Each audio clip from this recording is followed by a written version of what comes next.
नमस्कार, आप पढ़ रहे हैं अकाउंटिंग ऑफ इंश्योरेंस कंपनी, बीमा कंपनियों के लेखे।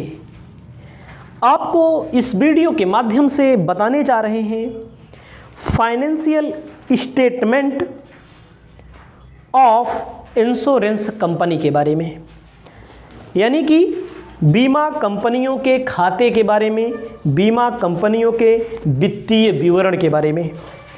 आप अपनी कॉपी में लिखिए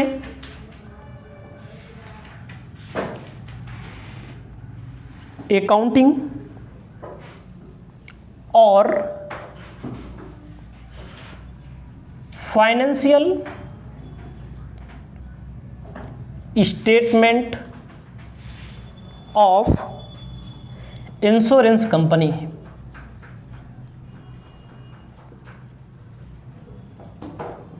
मतलब कि बीमा कंपनियों के खाते, हिंदी में बीमा कंपनियों के खाते या वित्तीय विवरण।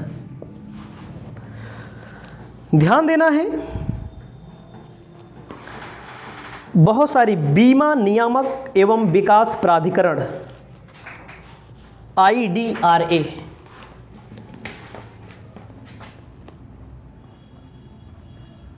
बीमा नियामक एवं विकास प्राधिकरण IDRA, इसे इडरा बोला जाता है। ध्यान दीजिएगा, IDRA insurance development regulatory authority English में बोला जाता है। ठीक है, इसकी अपनी शक्तियां हैं, इसमें अपना विचार विमर्श हुआ है, उसके आधार पर क्या क्या अकाउंट रखा जाएगा, इस पर यहाँ पर बात होगी।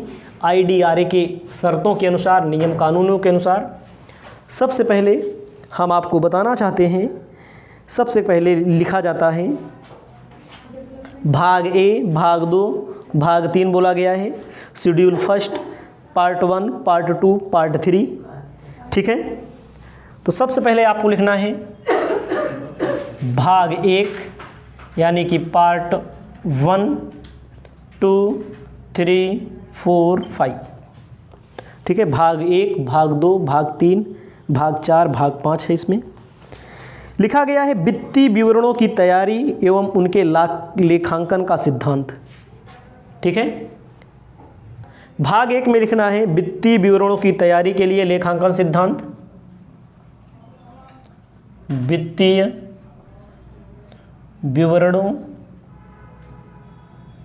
की तैयारी के लिए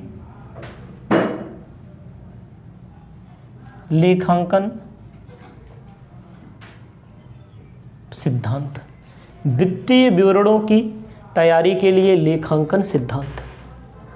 दूसरा है वित्तीय विवरणों का प्रकटीकरण, वित्तीय विवरणों का प्रकटीकरण। उसके बाद वित्तीय विवरणों की तैयारी, वित्तीय विवरणों की तैयारी, प्रबंध रिपोर्ट की विषय सामग्री। अगला लिखना है प्रबंध रिपोर्ट की विषय सामग्री, वित्तीय विवरणों की तैयारी प्रारूप। ध्यान देना है, जो फाइनेंशियल स्टेटमेंट का बनेगा, फाइनेंशियल स्टेटमेंट कि जो अकाउंटिंग होगी उसमें प्रिंसिपल क्या है, सिद्धांत क्या है, वो लागू होंगे। क्या होगा, कैसे प्रकट किया जाएगा, कैसे तैयार किया जाएगा, कैसे मैनेजमेंट में क्या क्या रखा जाएगा, उसके बाद उसका प्रारूप, सबका प्रारूप है इसमें। तो इसे आप अपनी कॉपी में लिख लीजिएगा, 1 भाग 1 भाग 2 भाग 3 भाग 4 भाग 5। उसके बाद ये क्या है, बीमा कंपनियों के खाते में वित्तीय विवरण की तैयारी से संबंधित। अब आपको बताने जा रहे हैं सामान्य बीमा व्यवसाय के वित्तीय विवरण। सामान्य बीमा व्यवसाय के वित्तीय विवरण के बारे में बताने जा रहे हैं, इसको लिख लेना है, उसके बाद आगे चलना है। आपको लिखना है सामान्य, सबसे पहले क्या पढ़ना है, सामान्य बीमा व्यवसाय के वित्तीय विवरण। सामान्य बीमा व्यवसाय के वित्तीय विवरण। सामान्य बीमा मतलब जनरल इंश्योरेंस जो होता है, इसमें क्या क्या बनेगा, इसको बोला गया है फॉर्म बी।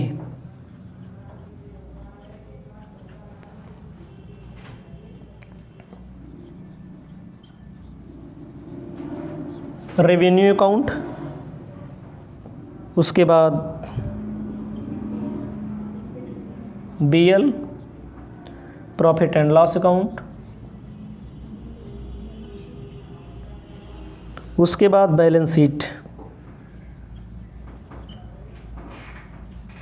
बीएस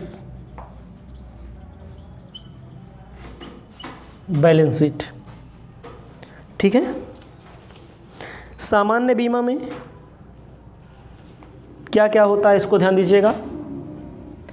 जैसे सामान्य बीमा में मोटर कार का बीमा होता है, मोटर कार का बीमा होता है, मालिक अपने कर्मचारी पर करवाता है बीमा, स्वास्थ्य का बीमा आता है, दुर्घटना का, इंजीनियरिंग का, ये सारी चीज़ें आती हैं। ठीक है, कोई बात नहीं है, ये सारी चीज़ें सामान्य बीमा के बारे में मैंने पहले बताया है। आपको अब रेवेन्यू अकाउंट के बारे में थोड़ा समझना पड़ेगा। रेवेन्यू अकाउंट बताने जा रहे हैं। आपको ध्यान देना है रेवेन्यू अकाउंट। रेवेन्यू अकाउंट में फॉर्म BRA, RA का मतलब revenue account. Name of insurer मतलब जिसका इंश्योरेंस कराया जा रहा है, registration number, date of registration, ID IRDA के हिसाब से। रेवेन्यू अकाउंट में पार्टिकुलर है, शेड्यूल नंबर है, करेंट ईयर है, प्रीवियस ईयर है। सबसे पहले देखो प्रीमियम दिया है, सबसे ऊपर क्या दिया, नंबर 1 पे क्या दिया, प्रीमियम। रेवेन्यू अकाउंट का मतलब होता है जो बीमा कंपनी होती है, जो हम लोग किस्त जमा करते हैं, वही उनका क्या होता है, रेवेन्यू होता है, वही उनकी इनकम होती है। जो हम लोग किस्तवा जमा करते हैं वही क्या होता है, रेवेन्यू होता है, इनकम होती है ना। उसके बाद आपको ध्यान देना है जो हम लोग प्रीमियम जमा करते हैं, चाहे जब का प्रीमियम जमा किया जाए, चाहे चालू वर्ष का प्रीमियम हो, चाहे एडवांस प्रीमियम मिल जाए। बीमा का LIC में जो बीमा कंपनी है हमारे पास, मान लीजिए LIC है बीमा कंपनी, लाइफ इंश्योरेंस कॉरपोरेशन जो कंपनी है, उनमें जो बीमा का पैसा जमा किया जाता है प्रीमियम, वही होती है उसकी इनकम, अर्निंग होती है। उसके बाद प्रॉफिट एंड लॉस सेल, अगर कोई इन्वेस्टमेंट, जो हम लोग का पैसा जमा करती है बीमा कंपनी, उसको कहीं पर इन्वेस्टमेंट करती है, कहीं पर लगाती है, बीमा कंपनी की बात करोगे तो कहीं पर लगाती है। तो दूसरे नंबर पे क्या है, प्रॉफिट होगा, इन्वेस्टमेंट करेगी, उससे फ़ायदा होगा, घाटा होगा, फ़ायदा होगा तो इनकम है, घाटा होगा तो लॉस है। ठीक है, एकदम आराम समझिएगा। प्रीमियम, जैसे बीमा कंपनी है LIC के पास पैसा आता है जो प्रीमियम जमा होता है, और वो प्रीमियम का पैसा वो कहीं पर बाज़ार में, मार्केट में इन्वेस्टमेंट करती है। इन्वेस्टमेंट करने के बाद भी उसकी कुछ कमाई होती है, उसकी अपनी जो कुछ भी कमाई होती है, उसकी जो भी कुछ कमाई होती है वो बात अलग है। उससे कभी कभी फ़ायदा भी हो जाता है, कभी कभी घाटा हो जाता है। तो फ़ायदा होगा तो जोड़ लिया जाएगा, घाटा होगा तो घटा दिया जाएगा। तीसरा नंबर होता है अदर का मतलब होता है अन्य जगहों से भी बीमा कंपनी पैसा कमाती है।